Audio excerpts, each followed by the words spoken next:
Hutan di Gunung Salak begitu sunyi, seolah tak ada kehidupan di dalamnya. Suara angin yang berhembus melalui dedaunan menciptakan gemerisik yang kadang terdengar seperti bisikan-bisikan halus.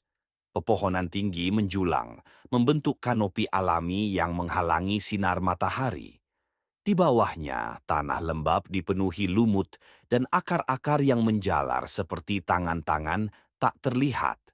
Suasana di sini seolah tak pernah berubah, seakan waktu berhenti berdetak. Di suatu siang yang cerah, sinar matahari berusaha menembus celah-celah dedaunan, menciptakan pola cahaya yang indah di atas tanah. Namun, keindahan itu hanya sementara. Begitu matahari mulai tenggelam, kabut tebal perlahan menyelimuti hutan. Suhu turun drastis, dan suasana yang tadinya tenang berubah menjadi mencekam. Di tengah hutan ada sebuah jalur setapak yang jarang dilalui.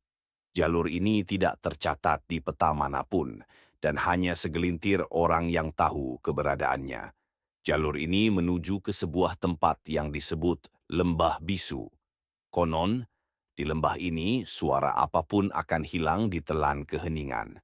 Bahkan teriakan sekencang apapun tak akan terdengar. Suatu malam ketika bulan purnama bersinar terang, kabut tebal mulai menyebar di sekitar lembah bisu. Pohon-pohon yang berdiri tegak seolah menjadi penjaga yang diam, mengawasi setiap gerak-gerik yang terjadi. Tiba-tiba dari kejauhan terdengar suara gemerisik. Bukan suara angin, bukan pula suara hewan. Suara itu seperti langkah kaki, tetapi lebih berat, seolah sesuatu yang besar sedang bergerak perlahan. Suara itu semakin dekat, dan dari balik kabut muncul bayangan hitam yang tinggi menjulang. Bentuknya tidak jelas, tetapi terlihat seperti sosok manusia dengan proporsi yang tidak wajar. Kepalanya terlalu besar, dan tangannya menjuntai hampir menyentuh tanah. Sosok itu bergerak lambat, seolah mencari sesuatu. Setiap langkahnya meninggalkan jejak cekungan di tanah lembab.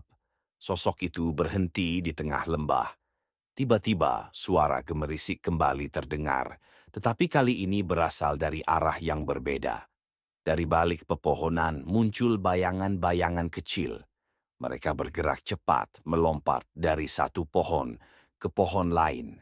Bentuk mereka seperti manusia, tetapi terlalu kecil untuk disebut manusia dewasa. Mereka mengelilingi sosok besar itu, seolah memberikan penghormatan. Keheningan lembah tiba-tiba pecah oleh suara dengkuran rendah yang keluar dari sosok besar itu. Suara itu begitu dalam, seolah berasal dari bawah tanah.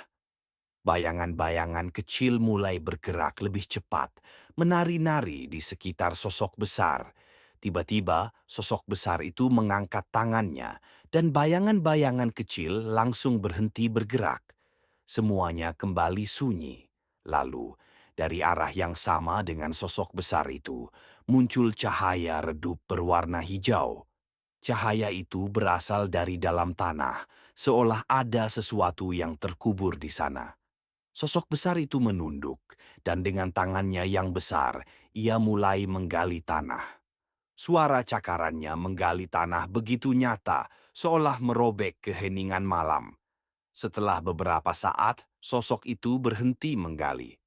Dari dalam lubang yang dibuatnya, muncul bau busuk yang menyengat. Cahaya hijau semakin terang, dan dari dalam lubang itu terlihat sesuatu yang mengerikan. Tulang belulang berserakan, beberapa masih terbungkus sisa-sisa pakaian. Tampaknya ini adalah kuburan massal dari orang-orang yang hilang di Gunung Salak.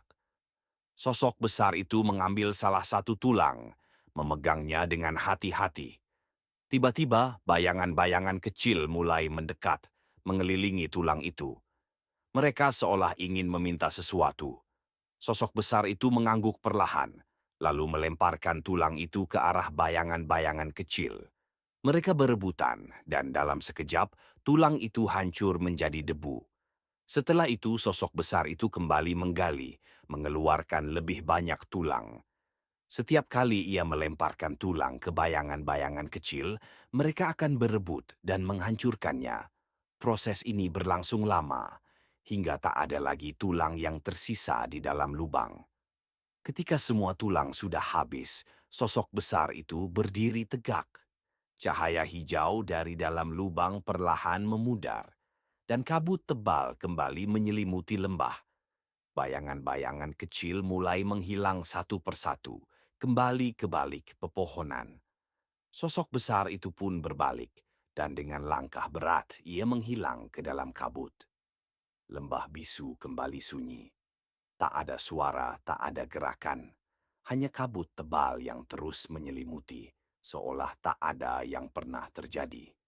Tapi, jika ada yang berani mendekat, mereka akan melihat lubang besar di tengah lembah, dengan bau busuk yang masih menyengat.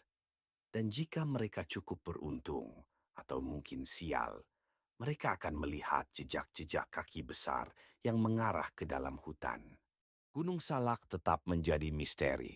Setiap tahun, ada saja orang yang hilang di sana. Beberapa ditemukan tetapi kebanyakan tidak. Mereka yang selamat sering bercerita tentang suara-suara aneh, bayangan-bayangan menakutkan, dan perasaan seperti diawasi. Tapi, tak ada yang pernah membuktikan kebenaran cerita-cerita itu. Mungkin sosok besar dan bayangan-bayangan kecil itu hanya mitos. Atau mungkin mereka adalah penjaga Gunung Salak yang memastikan bahwa rahasia gunung ini tetap tersimpan selamanya. Siapa yang tahu? Yang pasti Gunung Salak akan terus menjadi tempat yang menakutkan, di mana alam dan misteri bersatu dalam keheningan yang mencekam. Terima kasih telah mendengar cerita kami, support terus channel ini, dan jangan lupa untuk subscribe.